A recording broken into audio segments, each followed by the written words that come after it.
अवतरण हुआ। तीन तीन अश्वमेध किए अपने शासन काल में। परीक्षित ने तीन तीन अश्वमेध यज्ञ किए और उन तीनों यज्ञों में ब्राह्मणों को दक्षिणा के रूप में पुष्कल तीर्थ क्षेत्र प्रदान किया। राजस्थान में पुष्कल तीर्थ क्षेत्र है वर्तमान वक्त। और अपनी साम्राज्य के विस्तार हेतु दिग्विजय अभियान में लगे रहे। ऐसे महान राजा को परीक्षित सदैव अपनी प्रजा के कल्याण के लिए चिंतित रहना। जिस तरह भगवान अपने संतति अपने संतानों के कल्याण हेतु सदैव चिंतित रहते हैं, नारायण के ये सुरक्षा कवच से उनकी उत्पत्ति हुई थी, वे भी अपने प्रजा के लिए सदैव चिंतित रहते। एक दिन मन में ख्याल आया कि थोड़ा भ्रमण किया जाए, अपने साम्राज्य का भ्रमण किया जाए। देखिए क्या स्थिति परिस्थिति है। केवल दूतों के द्वारा जो सूचना प्रदान की जाती है कि महाराज सब ठीक ठाक है, थोड़ा स्वयं देखा जाए कि कैसे स्थिति है। जब परीक्षित भ्रमण को निकले, अपने राज्य का भ्रमण कर रहे थे, तो भ्रमण के दौरान उन्होंने एक बहुत ही असहनीय दृश्य को देखा। उन्होंने देखा कि एक गाय और एक बछड़ा को कोई दुष्ट मारते हुए ले जा रहा है। देखा कि एक गाय और एक बछड़ा जा रहा है, जिसे एक दुष्ट मारते हुए ले जा रहा है। राजा दूर से ही देखा, दूर से ही उन्होंने ललकारते हुए आवाज दिया, ये दुष्ट रुक जा, रुको। तुम कौन हो जो मेरे राज्य में दुर्बल प्राणियों को मारते हुए ले जा रहे हो, उसे कष्ट पहुंचाते हुए ले जा रहे हो। उसे रुकने को कहा और वहीं से बाण सर्कस पे लगा दिया। वह अपराधी वह व्यक्ति डर करके रुक गया, उसके समीप गए। उन्हें देखते ही, राजा को देखते ही वह दुष्ट व्यक्ति जो है थर-थर कांपने लगा। राजा ने पूछा, तुम कौन हो? गौ माता की ओर डरी हुई थी, संग गौ माता को कहा कि आप निश्चिंत रहिए, क्योंकि जिसके ऊपर साक्षात भगवान कृष्ण की इतनी कृपा हुई है, यदि कोई मुझे सताए तो उसे मैं कभी माफ नहीं करूंगा। आप निश्चिंत रहिए। क्या कि आंखों से परीक्षित ने देखा कि आंसू की धार झरझर कर गई। आश्वासन दी तो माता को कि आप निश्चिंत रहिए। अब राजा के क्रोध को जो वह दुष्ट व्यक्ति देखा, तुरंत नतमस्तक हो गया। त्राहिमाम त्राहिमाम, क्षमा कीजिए, क्षमा कीजिए, नतमस्तक क्षमा मांगा। राजा में क्षत्रिय गुण था, कल्याण की भावना थी, नतमस्तक हो गया, शरण में आ गया, माफ करते हुए। राजा ने सबसे पहले गौ माता से पूछा कि हे माता आप कौन हैं?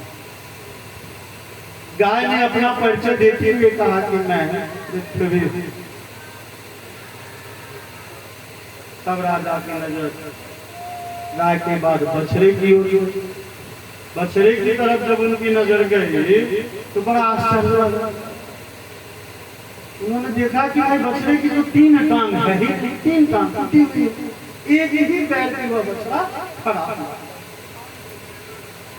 उन्होंने बछड़े की ओर देखते हुए कहा कि हे सुरभि नंदन, आप कौन है? आपकी यह दशा कैसे हुई?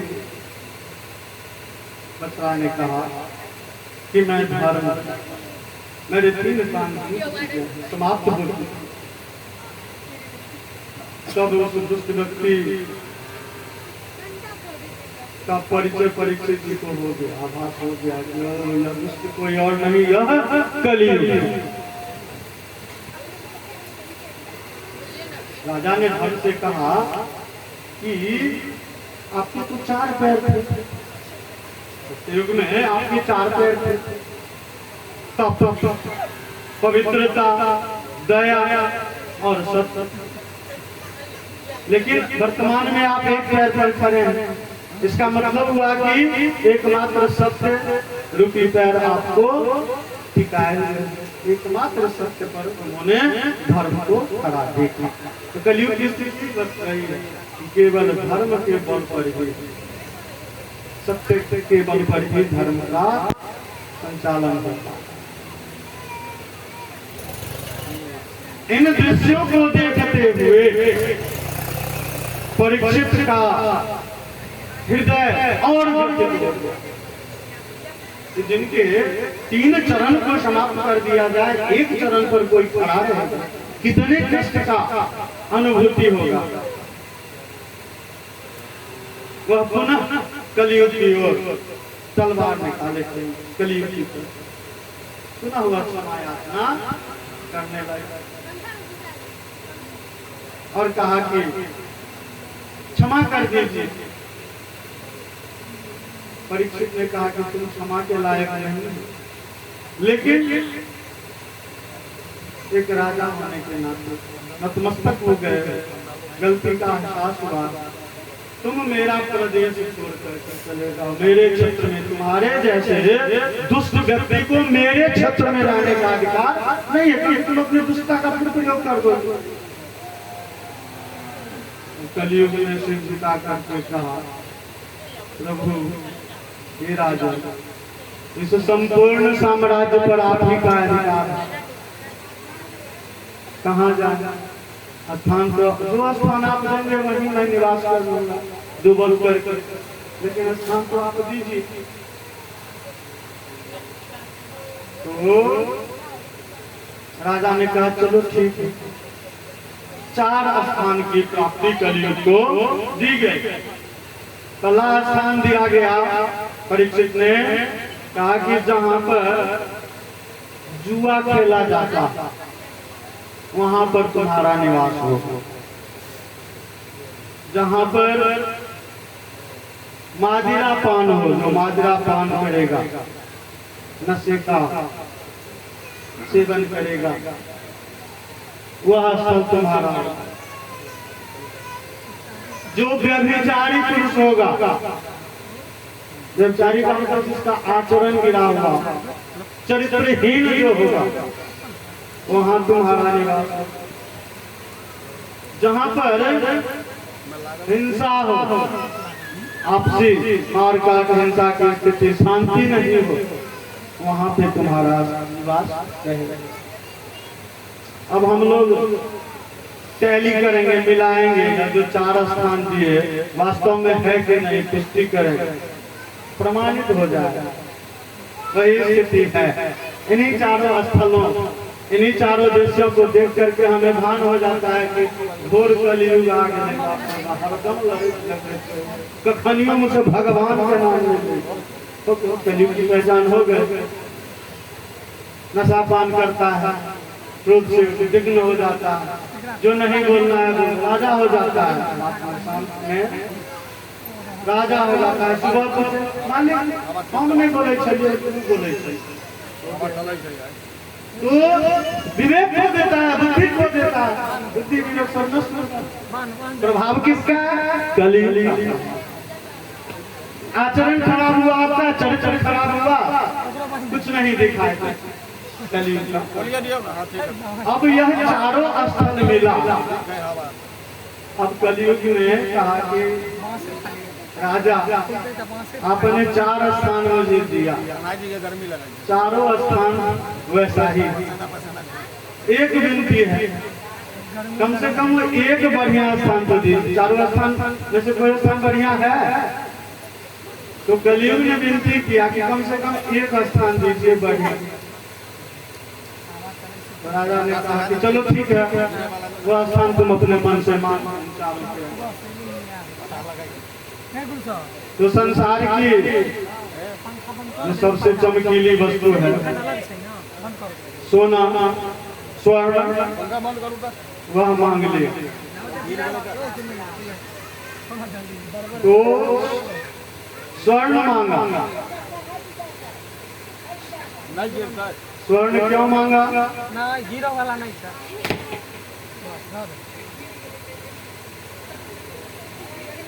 क्योंकि स्वर्ण में चमक होती, उसके प्रति आकर्षण बढ़ता है। तो स्थान मांगा स्वर्ण। राधे राधे कीजिए, कुछ नहीं होगा। तो स्वर्ण की मांग की परीक्षित ने एवं वस्तु कर। अब देखिए अपने बुद्धि का प्रयोग किया कर, बहुत सोच समझ कर स्वर्ण मांगा। ये चारों स्थान जो था खराब स्थान था। जो भगवान के भजन करने वाले होंगे, जिन्हें भगवान के प्रति अनुराग होगा, वे इन चारों स्थानों से, इन चारों क्रियाकलापों से दूर रहते हैं। तो जब सब दूर ही रहेगा तो फिर कलयुग का प्रभाव कैसे स्थापित होगा? सबके हृदय में यह बात ज्ञात हो जाएगी, इसकी पुष्टि हो जाएगी कि नहीं, खराब आत्मा नहीं रखना चाहिए, नशा नहीं करना चाहिए, क्रोध नहीं करना चाहिए, झगड़ना नहीं चाहिए। तो फिर कलयुग का प्रभाव कैसे होगा, उसकी पुष्टि कैसे होगी? तो उसने मांग लिया सोना। ऐसी वस्तु मांग ली कि उसके प्रति सभी को आकर्षण आता है। सभी की इच्छा होती है कि आभूषण हो। कल हम लोगों ने एक भजन में पद गाया था, भूषण से सब अंग सजा कर रसना है नामना। तो भूषण की अभिलाषा सभी की रहती है। अब इस यह स्वर्ण जो है किसका प्रतीक है? चमक का प्रतीक है। कैसी चमक? अहंकार रूपी चमक का प्रतीक है, घमंड का, मद का, अभिमान का। तो वह जो है कलयुग का सबसे प्रमुख स्थान। सभी अपने अपने गौ को, बछड़े को, गाय को, पृथ्वी को, सबको आश्वस्त करते हुए परीक्षित ने कहा, अब आप लोग निश्चिंत रहिए, कलयुग को मैंने दंड दे दिया, अब निश्चिंत होकर के आप लोग जाए। सभी चले गए। अब यह निष्कर्ष लिया गया कि जो कोई भी व्यक्ति इन चारों चीजों से दूर रहता है, वह धर्म के मार्ग पर आगे बढ़ता है। लेकिन स्वर्ण का उल्लेख नहीं किया। अब किस तरह से यह स्वर्ण रूपी कलयुग, स्वर्ण रूपी मद, अभिमान, घमंड हम मनुष्यों को कुमार्ग की ओर ले जाती है, उसका प्रमाण स्वयं परीक्षित जी है। परीक्षित जी के साथ ही हो गया। उन्होंने ही वरदान दिया और उन्हीं के ऊपर लागू हुआ। सभी को आश्वस्त करके परीक्षित भी अपने राज्य को आए। एक दिन राजा थे, राजा का कार्य युद्ध करना, अपने क्षेत्र का भ्रमण करना, जंगल में जाना, शिकार करना। एक दिन अपने साम्राज्य के वन की सुंदरता देखने को निकले और राजा हैं, निकलेंगे वैसे तो नहीं निकलेंगे, सबकी अपनी पोशाक होती है, वेशभूषा होती है। तो सिर पर मुकुट धारण करके, ताज धारण करके, घोड़े पर सवार होकर अपने क्षेत्र में, अपने वनों का, उपवनों का विहार करने के लिए राजा परीक्षित निकलते हैं।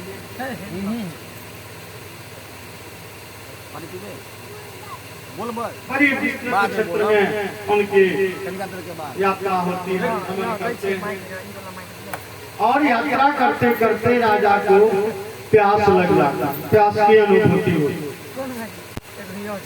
पानी की खोज करने लगते हैं, प्यास शांत करने के लिए। राजा उस जंगल में जब आगे बढ़ते हैं तो देखते हैं कि आश्रम दिखाई देता है। अब जंगल में आश्रम जाने का क्या उद्देश्य है? ऋषि मुनियों का निवास स्थल जंगल हो। 4 आश्रम की जो व्यवस्था की गई। वानप्रस्थ आश्रम, वान वन जंगल में जाकर के निवास कीजिए। तो जंगल में खुले आसमान के नीचे नहीं रहेंगे, वहां पर कुटी से झोपड़ी बनाए, कुटिया बनाए। तो वही आश्रम दिखाई दिया। आश्रम के समीप गए, राजा थे, बिना अनुमति के आश्रम में प्रवेश नहीं करेंगे। आवाज लगाए, कोई है, कोई है, उत्तर नहीं मिला। मुख्य दरवाजे की तरफ अपनी कदम को बढ़ाया, आवाज दिया, देखा कि कोई व्यक्ति है जो बैठा हुआ। आवाज लगाया कि बहुत प्यासा हूँ, पानी दो, एक गिलास पानी दो, मुझे प्यास लगी है, प्यास से तड़प रहा। जो व्यक्ति बैठे हुए थे वो है समीक मुनि थे। समीक ऋषि का वह आश्रम था, कुटिया था।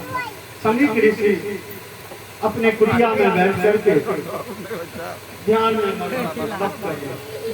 और जब वास्तविक रूप से अपने ध्यान मग्न हो जाते हैं कुछ नहीं पता था, लेकिन यहाँ का ध्यान होता है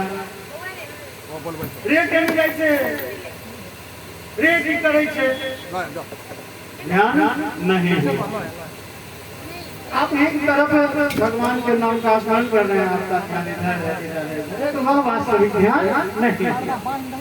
वास्तविक ध्यान समीक का, जिनके समर्थ, जिनके सामने राजा है, उस साम्राज्य का राजा है, उस साम्राज्य के उपवन में बैठ करके तपस्या कर रहे हैं, उस साम्राज्य के राजा द्वारा आवाज दी जा रही है कि हे ऋषिवर, मैं प्यासा हूँ, मैं परीक्षित हूँ, मैं आपका राजा हूँ, आप मुझे एक गिलास पानी दीजिए। कोई प्रभाव नहीं, व्याकुल होकर के जब तड़पने लगे, मन में सोचने लगे कि कैसा व्यक्ति है, इसके हृदय में लगता है थोड़ी सी भी ममता नहीं, तनिक भी ममता नहीं। मैं पानी से व्याकुल हूँ, तड़प रहा है, इतनी देर से आवाज लगा रहा, पानी मांग रहा, लेकिन यह कष्ट से मत नहीं हो रहा, हिल नहीं रहा। क्रोधित हो गए, अंदर गए, उन्होंने देखा कि नजदीक में पास में जंगल है, आश्रम है, जंगल में तो सांप, कीड़ा, अन्य जीव जंतु, एक सांप मरा। क्रोधित हो गए, पानी नहीं दिया, तलवार निकाले, तलवार की नोक से उस सांप को उठाया और समीप के गले में डाल दिया, वहां से चल। क्रोधित जिस राजा के द्वारा तीन अश्वमेध यज्ञ किया गया, ब्राह्मणों को दान के रूप में पुष्कल छत्र प्रदान किया गया, सदैव अपने प्रजा के कल्याण की बात सोची गई, धर्म की रक्षा की गई, गाय की रक्षा की गई, उस राजा के ऊपर अब देखिए प्रभाव पड़ गया। कलयुग का सवार कौन है? मुकुट के रूप में, सोने के रूप में कलयुग साक्षात सिर पर सवार हो गया। बुद्धि भ्रष्ट हो गई, विवेक नष्ट हो गया, उस ऋषि का अपमान कर दिए, मरे हुए सांप को गले में। राजा तो निकल गया, ऋषि थे, ऋषि मुनि थे और अन्य ऋषियों का भी आश्रम था। चूंकि वानप्रस्थ आश्रम है, कुछ ऋषि के जितने वहाँ ऋषि थे उस उपवन में, सभी ऋषियों के बच्चे आपस में नदी के किनारे खेल रहे थे, जिसमें इनका पुत्र भी वहीं खेल रहा था। एक ऋषि पुत्र था जो कि अपने सहपाठियों के साथ खेलने के लिए ही जा रहा था। उसने यह सब दृश्य देख लिया कि एक व्यक्ति है जो आवाज लगाया है, बाद में आश्रम में प्रवेश किया है और तलवार की नोक से सांप जो है बाबा के गले में डाल करके चला गया। इधर राजा गए, कैसे देख रहा था कि क्या कर रहा है। इधर राजा गए, उधर दौड़ते हुए गया, अपने मित्र को आवाज लगाते हुए और कहा कि मित्र बहुत अनर्थ हो गया। अब घटना का विस्तार किस प्रकार होता है हम लोग करते हैं। बात हुई थोड़ी सी कितनी सी, उसको ले जाते हैं, इतना बड़ा कर देते हैं। वही स्थिति ये देखा और पूरा बढ़ा चढ़ा करके समीप ऋषि के पुत्र को उसने कहा कि तुम्हारे पिता के साथ तो घोर अपमान हुआ, बहुत अमानवीय कार्य हुआ। एक व्यक्ति आया था, वो अपने आप को राजा कह रहा था, उसने तुम्हारे पिता को भला बुरा कहा और अंत में मरा हुआ सांप गले में डाल करके चला। अब किसी के पिता के साथ इस तरह की बात हो और उसके मित्र के द्वारा यह बात सुनाई गई हो, जो आंखों देखी बात कर रही है, स्वाभाविक है कि उसको मेरे पिता का अपमान हुआ। वह अत्यंत क्रोधी नदी के किनारे था, वहीं पर तत्क्षण नदी से जल अपनी अंजलि में लिया और राजा को साथ देते हुए कहा कि उस भ्रष्ट राजा को मैं साथ देता हूँ जिसने मेरे पिता के साथ घोर अपमान किया है। मैं उसे साथ देता हूँ कि 7 दिनों पश्चात तक्षक नाग उसे डस लेगा। जिस मृत नाग को डाल करके उसने मेरे पिता का अपमान किया है, उसी तक्षक नाग के द्वारा उसे डसा जाएगा और उसकी मृत्यु। अब कलियुग का प्रभाव देखिए परिणाम क्या होता है। जिस सोने के पीछे हम लोग भागते रहते हैं, उस सोने का प्रभाव परीक्षित जी को क्या हुआ। ऐसा करते हुए श्राप देते हुए दौड़ा आता है। अभी भी ध्यान मग्न आता है, पिता के समीप बैठ करके रोने लगता, क्योंकि मेरे पिता का अपमान हुआ। अब पुत्र के रोने की आवाज सुनाई पड़ती है और तब का जो निर्धारित समय है वह भी पूरा हो जाता है। पुत्र के रोने की आवाज सुनाई दी, समीप मुनि ध्यान को तोड़ते हैं, पूछते हैं पुत्र क्या हुआ, क्यों रो रहे। समीप मुनि के पुत्र सारी घटना का उल्लेख करते हैं, कहते हैं पिताजी आप देख रहे हैं आपके गले में जो यह मरा हुआ सांप है, एक दुष्ट राजा आया था, वह अपने आप को राजा कर रहा था, उसने आपके गले में आपका अपमान करके चला गया। मैं उस राजा को शापित कर दिया, मैंने उसे साफ दे दिया है कि 7 दिनों के अंदर यही तक्षक नाग में डस लेगा तुम्हारा अंत। जैसे ही समीप मुनि ने अपने पुत्र की बात को सुना, बहुत दुखी हो गए। पुत्र तुमने क्या कहा। अब देखिए ऋषियों की क्या भाव होती है। जो संत होते हैं, जो ऋषि होते हैं,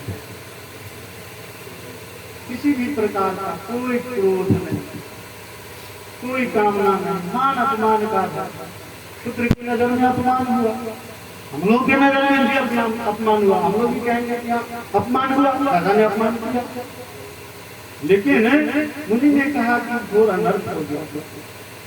जिस राजा के द्वारा ब्राह्मणों का सम्मान किया जाता है, ऋषियों का आदर किया जाता है, ऋषियों की रक्षा की जाती है, जिस राजा ने 3 अश्वमेध यज्ञ किया है, इस विशाल साम्राज्य का संचालन सफलता से किया है, उस राजा को तुमने शाप दिया, ये व्यथित हो गया। संत का हृदय कैसा होता है, इसकी पुष्टि होती है। इसी प्रकार के मान अपमान यश पद प्रतिष्ठा की चिंता नहीं रहती, बहुत दुखी हो। इधर राजा अपने राजधानी को आते हैं, जब नगर के समीप आते हैं तब धीरे धीरे पुनः पश्चाताप होने लगे। कलियुग के प्रभाव में आकर के घटना तो घटित हो गए, लेकिन सदैव सद्गर्व करते आ रहे हैं, हमेशा अच्छा कार्य किए हैं, संतों के प्रति ऋषियों के प्रति अच्छी भावना रही है।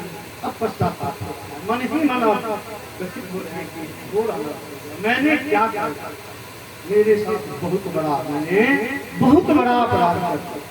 एक ऋषि के गले में मैंने मरा हुआ सांप मार दिया। हे भगवान मैंने यह किया। जैसे ही यह भाव उनके मन में उत्पन्न हुआ, इधर राजा को जानकारी मिली, साम्राज्य उन्हीं का है, घटना उन्हीं के क्षेत्र में मिली, सभी जगह उनके दूत उनके अनुचर भ्रमण करते रहते हैं। राजा को जानकारी मिल गई, राजा उस ऋषि पुत्र ने आपको शापित कर दिया, कि आप 7 दिनों के पश्चात आपका अंत हो जाएगा। तक्षक नाग आएगा और आपको डस देगा। अब जैसे ही मन में क्या भाव उत्पन्न हो जाएगा, मैंने क्या किया, बहुत बड़ा अपराध किया, बहुत बड़ी गलती की, हमसे थोड़ पाप हो गया। और यह विचार आते ही इस बात की जानकारी हो गई कि आपने जो कार्य किया है उस कार्य के चलते आपको श्राप मिला, 7 दिनों पश्चात आपको मृत्यु हुई। क्योंकि पश्चाताप का भाव उत्पन्न हुआ, यह जानकारी मिलते ही उन्हें दुख नहीं हुई। हमको आपको यदि कोई कह दे कि आपकी मृत्यु 7 दिन के बाद हो जाएगी, क्या स्थिति होगी? सब लोग अपने अपने मन में सोचेंगे, कहने की आवश्यकता नहीं। लेकिन परीक्षित तो यह समाचार सुनकर अत्यंत प्रसन्नता, दुख नहीं, मन ही मन सोचने लगे चलो अच्छा हो। मैं साम्राज्य विस्तार की तरफ भाग रहा था, मुझे ऐश्वर्य की तरफ आसक्ति बढ़ गई थी, मैं अपने पद से विमुख हो गया था। वे मन ही मन सोचने लगे कि इस संसार की आसक्ति से, इस संसार के मोह माया से, अपने प्रजा के देख रेख की भावना के जाल में मैं फंस करके संसार के प्रति मैं आसक्त हो गया। अब कम से कम 7 दिन का तो अवसर मिला है, इस 7 दिन में मैं वैराग्य धारण कर लूं। प्रभु की इतनी कृपा हुई कि 7 दिन का समय मिला। अब मेरा वैराग्य का समय आ गया है। तत्क्षण तुरंत सभी राजसी वस्त्र का त्याग कर दिए, मुकुट को उठा करके उतार करके रख दिया। तुरंत वैराग्य का रूप धारण कर करके अपने महल से निकल कर निकल और गंगा तक आकर के आसन राजा परीक्षित हैं, संपूर्ण साम्राज्य के स्वामी हैं, 3 अश्वमेध यज्ञ करने वाले, साक्षात नारायण के द्वारा रक्षित। उस राजा का वैराग्य अवस्था में आना बाहर राजमहल से और भूमि पर आसन लगा करके बैठ जाना। जैसे ही यह स्थिति उत्पन्न हुई, सभी ऋषि मुनि उपस्थित हुए। अत्रि आ गए, वशिष्ठ आ गए, नारद आ गए, विश्वामित्र आए, पराशर आए, सभी ऋषि मुनि वहां उपस्थित थे। सभी का राजा ने सत्कार किया, सभी को सत्कार करते हुए कहा कि ऋषियों, हे मुनिवरों, आप लोगों को मैं विनती करता हूँ कि आप लोग भगवान के चरणों में मुझे जाने का अवसर कैसे प्राप्त होगा, मैं पूरी तरह से भगवान के प्रति समर्पण कैसे हो जाऊंगा, यह बताना। भगवान की लीलाओं का गुणगान आप लोग मुझे सुना दीजिए, ताकि मैं अपने आप को फूल करके उस परमेश्वर के प्रति, उस नारायण के प्रति समर्पित करूं। उन ऋषियों के समक्ष राजा परीक्षित ने विनती। जैसे ही यह विनती उन ऋषियों के समक्ष करते हैं, उसी समय सभी ऋषियों की उपस्थिति जो थी स्वच्छंद रूप से, स्वच्छंद का मतलब होता है बिना किसी रोक टोक, कोई बंधन, स्वच्छंद रूप से विचरण करते हुए, घूमते हुए सुखदेव भगवान वहाँ उपस्थित हो गए। सुखदेव भगवान उपस्थित होते हैं किस रूप में? नंग धरंग है, तन पे वस्त्र नहीं, हमारे अवस्था में। उनकी अवस्था को देख करके बच्चे उन्हें पागल समझ रहे हैं, पागलों की भांति पीछा करते हुए, आवाज लगाते हुए, हल्ला लगाते हुए आ रहे हैं। ऐसी स्थिति में सुखदेव भगवान वहाँ प्रकट होते हैं। बच्चे जैसे ही अन्य ऋषियों को देखते हैं पीछे हट जाते हैं। वहाँ सुखदेव भगवान उपस्थित होते हैं। किस रूप में होते हैं? श्लोक में है, तत्र भगवान व्यासपुत्रो यदक्षया गामटमानो अनपेक्षः अलक्षलिंगो निजलाभतस्यो वृतस्य बालैरवगोत्रीशम्। इस रूप में सुखदेव भगवान वहां उपस्थित होते हैं। उसका उल्लेख है कि स्वच्छंद रूप से विचरण करते हुए उनका अवतरण होता है। सुखदेव भगवान का अवतरण हुआ। बोलिए सुखदेव भगवान की जय। जैसे ही सुखदेव भगवान की वहां उपस्थिति होती है, सभी ऋषिगण खड़े हो जाते हैं, अभिवादन करते हैं, विनम्रता पूर्वक उनके समक्ष शीश करते हैं और सुखदेव भगवान 16 वर्ष की अवस्था में निर्विकार थे, निर्विकार रूप में वहां उपस्थित। स्त्रियों एवं बच्चों के द्वारा उन्हें घेरा जाता है, लेकिन उनके मुख से, उनके शरीर से जो तेज निकलती है, उस तेज को देख सब पहचानता है। सभी ऋषि मुनि उनका अभिवादन करते हैं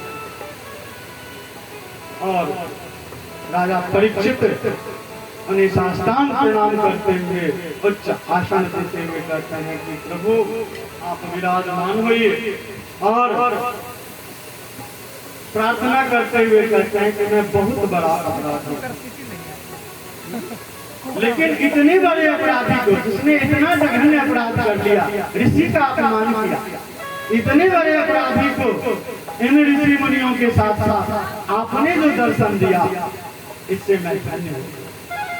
अब आपसे मेरी एक विनती है कि आप मुझे यह बतला दीजिए, मेरे मन से, मेरे हृदय से इस शंका को हटा दीजिए।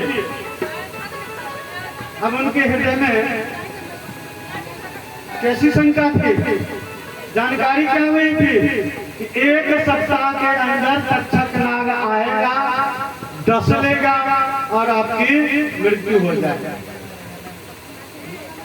तो सुखदेव भगवान के समक्ष परीक्षित विनती करते हैं कि हे प्रभु, हे ऋषिवर, आप मेरे हृदय से इस शंका का समाधान कर दीजिए। मुझे कृपया करके यह बतलाइए, एक मरने वाले व्यक्ति को क्या करना चाहिए, क्योंकि उन्हें तो ज्ञात हो गया है कि 7 दिनों बाद मरना है। तो बस आप मुझे यह बतला दीजिए कि मरने वाले व्यक्ति को क्या करना चाहिए। किस रूप में पूछा? अतः पृच्छामि संसिद्धं योगिनां परमं गुरुं पुरुषस्य भक्तकार्यं म्रियमाणस्य सर्वथा। परीक्षित ने पूछा कि हे प्रभु, मैं आपसे ये जानना चाहता हूँ कि जब मनुष्य को यह ज्ञात हो जाए कि अब मेरी मृत्यु निश्चित है, तो वैसी स्थिति में मनुष्य को क्या करना चाहिए? इसे आप मुझे विस्तार पूर्वक बताएं। परीक्षित की विनम्रतापूर्ण भावना को देखते हुए सुखदेव जी महाराज ने अपनी प्रसन्नता व्यक्त की, उनके ऊपर कृपा की। उन्होंने कहा, ठीक है वत्स, मैं तुम्हें इसका उल्लेख करूंगा। पुनः परीक्षित करते हैं कि प्रभु, यह भी स्पष्ट करने का कृपा कीजिए कि मानव मात्र को, मनुष्य को किसका जप, किसका स्मरण करना, किसका भजन करना चाहिए और किसका त्याग करना, इसकी जानकारी आप मुझे दे दीजिए। श्री सुखदेव जी के द्वारा परीक्षित से कहा जाता है कि हे राजन, जो व्यक्ति गृहस्थ होते हैं, कलयुग में है, कलयुग से पूर्व के युग में, सभी युगों में गृहस्थ आसान था। तो जो गृहस्थ होते हैं उनकी स्थिति कैसी है कि वे अपने जीवन की संपूर्ण अवधि में आसक्ति के बीच अपने समय को समाप्त कर देता है। माता पिता, बहन भाई, बच्चे, कुटुंब सभी का ध्यान उसके मन में है। संसार में ही लगा रहता, उलझा रहता। इतनी आसक्ति हो जाती है,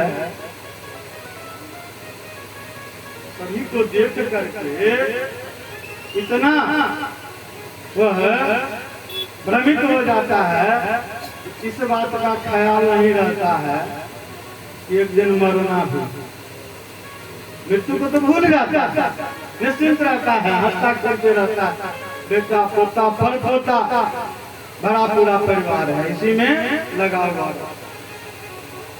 और उसे समय का ख्याल नहीं रहता। तो ऐसी स्थिति में क्या करना चाहिए, कैसे गृहस्थ का जीवन बीत जाता है, भगवान की ओर भक्ति भजन की ओर ध्यान नहीं जाता है। उससे संबंधित एक बहुत ही प्यारा भजन लोकप्रिय भजन है जो हम लोगों को चेतना जगाने का कार्य करती है। इस भजन से हम लोग बहुत कुछ ग्रहण कर सकते हैं।